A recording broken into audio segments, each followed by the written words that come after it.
अस्सलामुअलैकुम viewers, welcome back to my YouTube channel Arooj management science expert.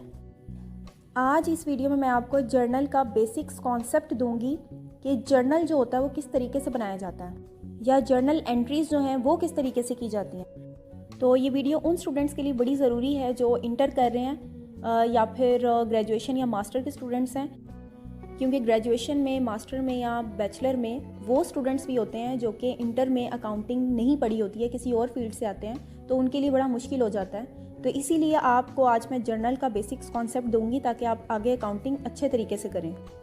Journal का मतलब होता है बुक ऑफ अकाउंट्स, यानी कि ऐसी बुक जिसमें तमाम अकाउंटिंग को रिकॉर्ड किया जाता है, उसको कहते हैं कि ये जर्नल है, या उसको प्राइमरी एंट्री भी कहा जाता है या फिर ओरिजिनल एंट्रीज़ जिसमें रिकॉर्ड होती हैं, जिस बुक में रिकॉर्ड होती हैं उसको क्या कहते हैं, जर्नल। क्योंकि जो जर्नल है ना वो एक्चुअली बेस होती है आगे लेजर बनाने के लिए, ट्रायल बैलेंस बनाने के लिए या फाइनल अकाउंट बनाने के लिए, या फिर जो भी एडजस्टमेंट एंट्री करनी होती है, तो उसके लिए बेसिक्स जो है वो जर्नल एंट्री का आना ज़रूरी है। और जर्नल में वो तमाम चीज़ें रिकॉर्ड होती हैं जो एक बिज़नेस में डे टू डे ट्रांजेक्शन्स होती हैं, यानी जो चीज़ें आई हैं आपके पास और जो चीज़ें आपके पास से चली गई, यानी कितनी कैश पेमेंट हुई है एक बिज़नेस की तरफ से या कितनी आपने क्रेडिट बेस पर चीज़ें दी हैं। ठीक है, हो सकता है कुछ चीज़ें रिसीवेबल हों यानी रिसीव करनी है, कुछ पेएबल भी हो सकती हैं यानी आपने देनी है, और कुछ आप दे चुके हो यानी कि कैश बेस पर हुआ है, कुछ क्रेडिट बेस पर हुआ है। तो वो तमाम जो चीज़ें ट्रांजेक्शन्स एक दिन में होती हैं उसको रिकॉर्ड किया जाता है एक बुक में। उस बुक को क्या कहते हैं कि वो जर्नल होता है, जिसमें आपने डेट वाइज हर चीज़ को रिकॉर्ड करना होता है कि कौन सी चीज़ डेबिट हुई है, कौन सी चीज़ क्रेडिट हुई है। अब ये जो डेबिट और क्रेडिट का रूल है ये भी मैं इसी वीडियो में क्लियर करूँगी आगे। तो सबसे पहले आप डेफिनेशन को समझ लें कि जो जर्नल होता है वो एक बुक ऑफ अकाउंट्स होती है जिसमें डबल एंट्री सिस्टम्स के रूल्स के अकॉर्डिंग जो है ट्रांजेक्शन्स को रिकॉर्ड किया जाता है। यानी एक जो साइड होती है वो डेबिट साइड होती है और जो सेकेंड पर्सपेक्टिव होता है वो क्रेडिट साइड का होता है। ठीक है, और यहाँ पर एक छोटा सा आपने कॉन्सेप्ट अपने माइंड में रखना है कि जब भी आपने ट्रांजैक्शंस रिकॉर्ड करनी है तो उसमें आपने उसको बिजनेस के पॉइंट ऑफ व्यू से करना है। ठीक है, यानी आपने ऑनर के पॉइंट ऑफ व्यू से नहीं करना कि जिस बंदे ने वो चीज़ खरीदी है या बेची है उसके पॉइंट ऑफ व्यू से कर रहे हैं, नहीं।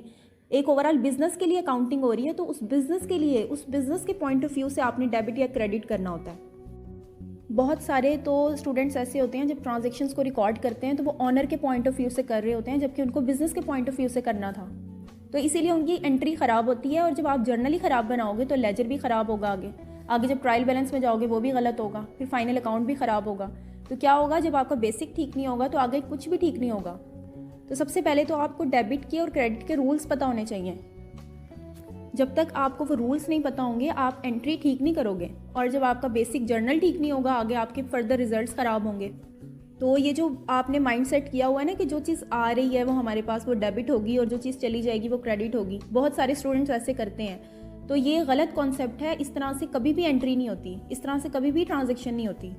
अकाउंटिंग्स के कुछ रूल होते हैं, उस रूल्स को फॉलो करके आप ट्रांजेक्शन करेंगे तो आपके आंसर क्यों ठीक नहीं आएंगे। जब आप अपना एक कॉन्सेप्ट बना लोगे कि ये चीज़ आ रही है बिजनेस में तो ये चीज़ डेबिट हो गई है और ये चीज़ चली गई है तो क्रेडिट, सबसे पहले तो ये आपने अपने माइंड से निकालना है कि ये कॉन्सेप्ट गलत है। अब डेबिट और क्रेडिट के रूल्स क्या हैं वो मैं बताती हूँ आपको। सबसे पहले तो आप समझ लें कि जो कंपनी के एक्सपेंस होते हैं और एसेट्स होते हैं, अगर वो बढ़ेंगे यानी कि कंपनी के एक्सपेंस भी बढ़ गए हैं, कंपनी के एसेट्स भी बढ़ गए हैं, तो वो डेबिट साइड पर रिकॉर्ड होंगे। और इसी तरह से जब कंपनी के एसेट्स कम होंगे और एक्सपेंस भी कम होंगे तो उसको हम क्रेडिट साइड पर रिकॉर्ड करेंगे। सेम एज इट इज़ जब कंपनी की लाइबिलिटीज़ बढ़ेंगी या रेवेन्यू बढ़ेगा या कैपिटल इंक्रीज होगा तो उन चीज़ों को हम क्रेडिट साइड पर रिकॉर्ड करेंगे, और लाइबिलिटी, रेवेन्यू या कैपिटल जब डिक्रीज होगा या कम होगा तो उसे हम डेबिट साइड पर रिकॉर्ड करेंगे। तो डेबिट और क्रेडिट का ये रूल आपने माइंड में हमेशा रखना है, तब तो आपकी एंट्री बिल्कुल ठीक होंगी। लेकिन अगर आप अपना ही कॉन्सेप्ट लगाएंगे तो आपकी एंट्री ख़राब होंगी। इसके अलावा ये जो कैटेगरीज मैंने बताई हैं एक्सपेंस की, एसेट्स की, इसके अंदर भी आपने चीज़ों को देखना है कि कौन कौन सी चीज़ें एक्सपेंस होती हैं, कौन कौन सी चीज़ें जो हैं वो एसेट्स होंगी, या कौन कौन सी चीज़ें लाइबिलिटी की कैटेगरी में जाएंगी, रेवेन्यू में या कैपिटल में। तो वो चीज़ें आपने देखनी है।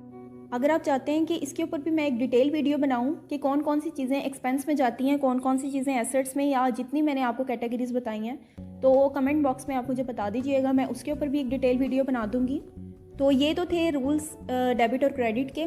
आगे अब मैं फॉर्मेट आपको बताती हूँ कि जर्नल का फॉर्मेट एक्चुअल कैसा होता है। तो ये फॉर्मेट आप देखें, सबसे पहले तो आपने कंपनी का नेम मेंशन करना होता है सबसे ऊपर, ठीक है।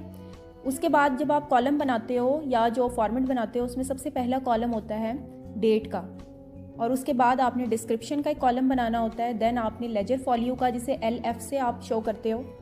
उसके बाद आपने अमाउंट के लिए 2 कॉलम बनाने होते हैं, जिसमें एक साइड डेबिट होती है और दूसरी क्रेडिट साइड होती है। जो डेट वाला कॉलम होता है उसमें आपने डे वाइज आपने रिकॉर्ड करना होता है, जो जिस दिन की ट्रांजैक्शन हुई है उस दिन की डेट आपने लिखनी होती है, ठीक है। और डिस्क्रिप्शन में अकाउंट्स के नेम को मेंशन किया जाता है, ठीक है। यानी जो चीज़ के ऊपर आपने ट्रांजैक्शन की है, चाहे वो एसेट्स हैं, लाइबिलिटीज़ हैं, जो भी चीज़ है, तो वो आपने अकाउंट्स के नेम मेंशन करने होते हैं। उसके बाद जो LF होता है यानी लेजर फॉलियो होता है, इसमें आपने वो पेज नंबर लिखना होता है जिस पेज पर आपने आगे लेजर बनाया है, क्योंकि जो लेजर होता है उसके लिए एक अलग अलग आपने अकाउंट्स बनाने होते हैं, तो वो बहुत लंबा हो जाता है, उसको डिफरेंट पेजेस पे आ सकता है। तो उस पेज को जब आपने देखना होता है कि आसानी से आप उस पेज पर चले जाओ, तो उस पेज की नंबरिंग आप लेजर फॉलियो में देते हो जर्नल में। इससे ये समझने में आसानी होती है कि जो आपने जर्नल बनाया है उसका लेजर किस पेज पर बनाया हुआ है, ठीक है। आपको आसानी से रेफरेंस मिल जाता है। और उसके बाद आपने डेबिट और क्रेडिट साइड की जो अमाउंट होती है वो आपने उस कॉलम में लिखनी होती है, ठीक है। तो ये जर्नल का एक बेसिक कॉन्सेप्ट था। अब यहाँ पर मैं आपको एक एग्जांपल से समझाती हूँ। ये एक ट्रांजैक्शन है और इस ट्रांजैक्शन में क्या हो रहा है कि 50 लाख का बिज़नेस स्टार्ट किया, ठीक है।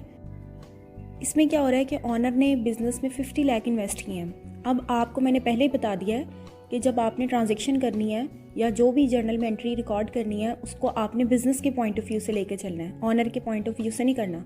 अगर आप ऑनर के पॉइंट ऑफ व्यू से करेंगे तो आप डेबिट और क्रेडिट रूल्स जो हैं वो सारे इंप्लीमेंट कर देंगे ऑनर के पॉइंट ऑफ व्यू से। तो उससे क्या होगा कि आपकी एंट्री गलत होगी, क्योंकि जो बुक ऑफ अकाउंट होता है या जर्नल होता है उसमें ट्रांजैक्शन जो भी रिकॉर्ड होती है वो बिज़नेस के पॉइंट ऑफ व्यू से है। तो आपने इसमें ऑनर को नहीं देखना, आपने बिज़नेस के पॉइंट ऑफ व्यू से चलना है। तो यहाँ पर 50 लाख का बिज़नेस स्टार्ट किया है, तो अब हमने देखना है कि बिज़नेस में कैश कितना आया है। कैश एक एसेट्स होता है और एसेट्स जब इंक्रीज़ होते हैं तो मैंने आपको रूल्स में बताया कि वो डेबिट होता है। तो इस तरह से जो कैश है उसको डेबिट साइड पर रिकॉर्ड करेंगे, वो डेबिट हो जाएगा। और उसके अगेंस्ट क्रेडिट साइड पर क्या होगा, क्योंकि बिज़नेस में इन्वेस्टमेंट हुई है, पैसा आया है, तो इसका मतलब है कि कैपिटल इंक्रीज़ हुआ है बिज़नेस का। यानी अगर पहले 10 लाख थे तो अब 50 लाख और आ गए हैं, तो बिज़नेस में जो कैपिटल था वो 60 लाख का हो गया, तो कैपिटल इंक्रीज़ हो रहा है। और रूल्स के मुताबिक मैंने आपको बताया था कि कैपिटल जब इंक्रीज़ होगा तो वो क्रेडिट साइड पर रिकॉर्ड होगा। तो इसी तरह से जो कैपिटल होता है वो क्रेडिट साइड पर रिकॉर्ड होगा। तो जब ये आपने एंट्री पास कर लेनी है, उसके बाद आपने एक नरेशन देनी होती है, जो कि आपने या तो एक लाइन में डिस्क्राइब करना है या फिर हाफ लाइन में। यानी आपने पूरी एक ट्रांजैक्शन का क्रक्स उस नरेशन में बताना है। तो इसकी नरेशन क्या हो सकती है, being business commenced with cash. अब आप पूरा सवाल तो नहीं लिखेंगे, वो तो बहुत बड़ा हो जाएगा। आपने सिर्फ नरेशन में बताना है कि क्या किस चीज़ की एंट्री पास हुई है। अब इसी ट्रांजैक्शन को मैं फॉर्मेट में बताती हूँ कि किस तरह रिकॉर्ड करना है, यानी जर्नल जो बनाएंगे उसमें कैसे रिकॉर्ड होगा। तो अब आप ये फॉर्मेट देखें, इसके अंदर आपने डेट के कॉलम में जो भी डेट में ट्रांजैक्शन हुई है उस डेट को आपने मेंशन करना है। जैसे मैं आज की डेट चलो मेंशन कर लेती हूँ। और उसके बाद जो अकाउंट नेम है, इसकी जगह आप डिस्क्रिप्शन भी लिख सकते हो, पार्टिकुलर भी लिख सकते हो।